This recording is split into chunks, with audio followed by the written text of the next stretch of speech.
Fala galera, mais uma aula aqui de Engenharia Econômica e dando continuidade aqui para falar de fluxo de caixa, indicadores financeiros. Hoje eu vou falar um pouco da TIR modificada.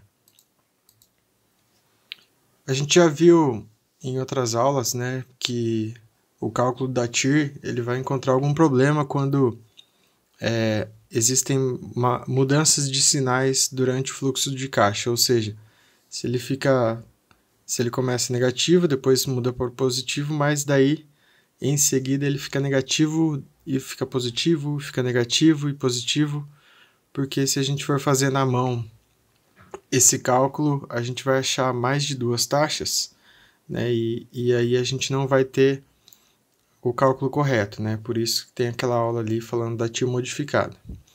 Porém, tem mais uma razão pela qual a TIR precisa ser modificada. O negócio é o seguinte: quando a gente faz um fluxo de caixa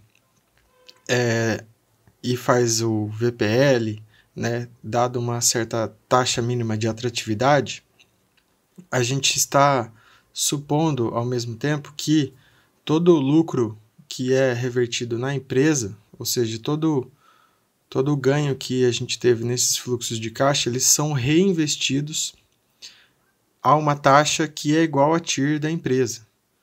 Ou seja, se cada ganho ali for revertido a uma mesma taxa, a gente vai ter a TIR tradicional. Mas isso não acontece normalmente na realidade, né? O principal fator é que muitas vezes o lucro das empresas, ele ao invés de ser reinvestido no mesmo negócio, né, ele acaba às vezes sendo direcionado para algum outro ativo que possa servir de reserva de valor ou como um colchão de liquidez para a empresa poder continuar desempenhando sua função e ter ali uma reservinha para momentos difíceis. Então, o que acontece? Às vezes a empresa está lá, vamos supor que ela tem uma TIR de 20%.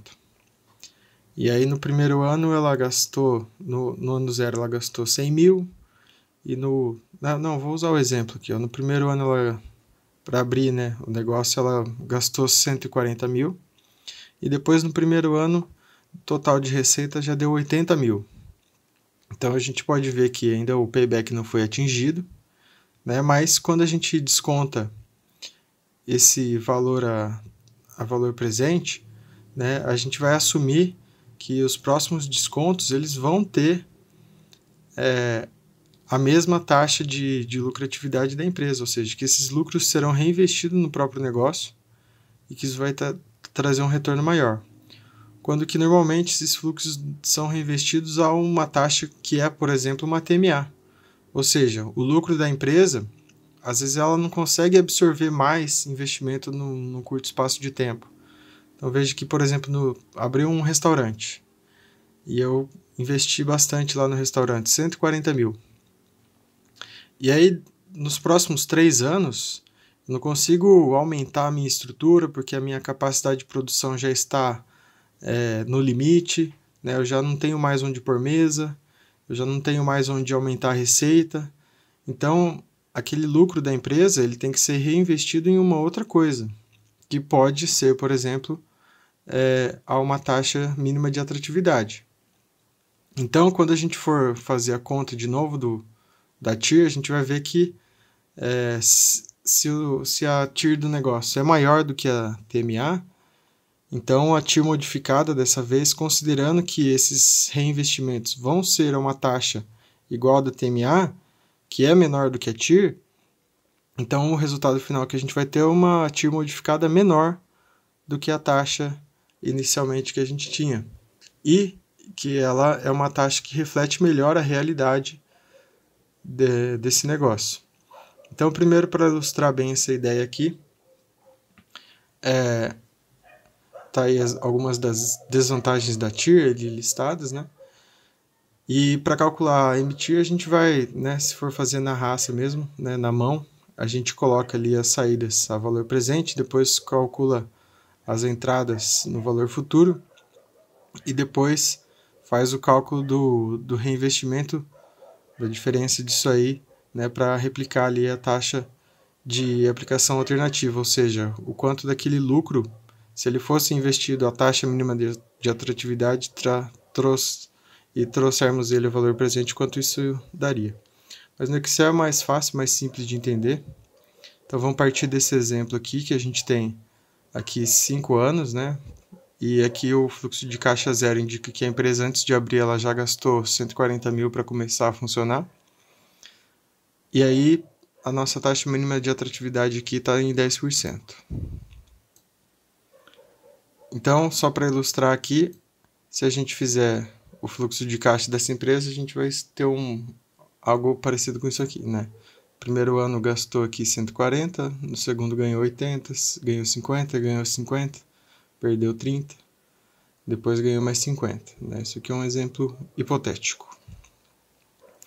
Aí uma outra coisa que ajuda a gente a entender como que a gente faz essa conta também é analisar aqui o nossa TMA para vários níveis e o nosso VPL. Então a gente pode ver aqui, né, que essa continha do VPL é diferente da outra planilha, mas a ideia é que chegue no mesmo resultado. E aqui eu usei a fórmula do VPL tradicional que tem aqui no Excel. Essa é a sintaxe que a gente tem que utilizar.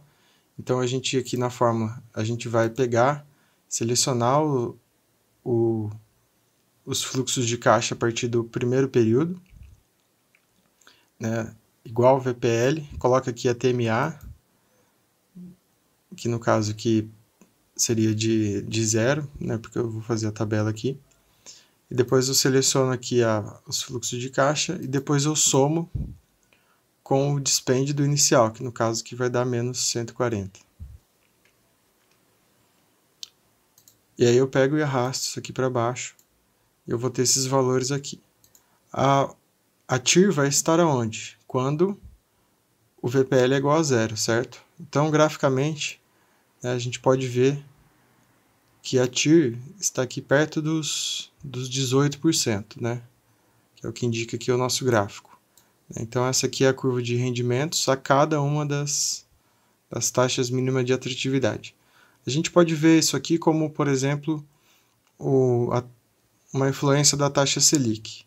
Né? Veja que no começo do ano passado a Selic estava ali perto de 2%, e agora ela já está ali num patamar de mais de 10%. Né? Então a gente pode já pensar que a Selic não é exatamente a TMA, mas ela influencia, por exemplo, o preço do CDI, né? Que vai influenciar o CDB, e assim por diante. Então, a gente tem que entender que quando existe uma política monetária que está subindo a taxa de juros da economia, a nossa TMA vai ficar maior também. E pode ser que o nosso projeto não seja tão viável se a TMA for mais alta, né? Então, por exemplo, esse projeto aqui, se a TMA passar de 18%, ele já começa a ficar negativo. Então, isso tem que entrar depois no cálculo da nossa análise de cenários, que a gente vai ver mais adiante. Então, aqui para ilustrar, né, a TMA está aqui em 10%, então o VPL é bem maior do que 0 na taxa de 10%, então o negócio vai ser viável. E aí vamos aos finalmente. Como que a gente faz, então, o cálculo da nossa TIR modificada? Primeiro a gente coloca aqui o cálculo da TIR normal. E para calcular a TIR, é só a gente escrever igual TIR e selecionar todo o fluxo de caixa. E aí vai sair a nossa taxa aqui, 18,22%, que é justamente mais ou menos onde está ali o nosso cruzamento do eixo zero com a nossa curva de VPL. E aí a TIR modificada envolve mais duas taxas. A primeira delas é a taxa de reinvestimento. Então, quanto que o negócio vai ser reinvestido. E depois disso, a gente vai colocar também a taxa de financiamento, né? Aí nesse caso aqui, só para ilustrar, eu coloquei 10% em cada um. E aí a gente vai chegar aqui na nossa TIR modificada. Como que a gente calcula essa TIR modificada? A gente coloca uma formulinha aqui, escrito MTIR. né? E aí a gente seleciona todo o fluxo de caixa igual a TIR. Aí a gente põe ponto e vírgula, seleciona a taxa de financiamento e a taxa de reinvestimento. E é isso aí, aperta Enter. E aí a gente tem uma TIR de 12,88%. Vejam que essa TIR é muito menor do que essa TIR primeira aqui, né? E por conta disso pode ser até um pouco mais realista, porque envolve um negócio que ele reaplica o lucro dele. Então esse lucro aqui que teve de 50 mil, às vezes ele não consegue entrar de novo na empresa, no fluxo de caixa, como um aumento de oferta de produtos ou serviços, né? Então ele tem que ser remunerado a uma outra taxa. Então, nesse caso, a TIR modificada seria mais realista.